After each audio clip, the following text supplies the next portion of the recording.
قل لمن الأرض ومن فيها إن كنتم تعلمون سيقولون لله قل أفلا تذكرون.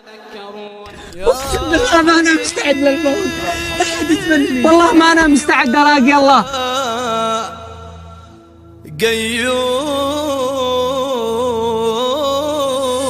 قلبي وين أنت؟ هي بين تصلك من صبح قدوم يخرجوا الآن.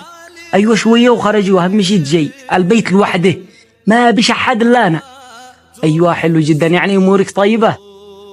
خلاص سمع يا ولدي هي صلاة يا جناب. هذا بيبي يشغلني بيمكنني صلاة. أنت داري آخر مرة أيهن صليت قبل 6 أشهر. أيوة هي صلاة. مالك هتشغلني أنت؟ مالك لا حد يدفني، أسألكم بالله لا حد يدفني. والله إن أنا برجع أطيح والدي وما أدخل في أي علاقات محرمة. جماعة والله ما أنا مستعد يا أخي.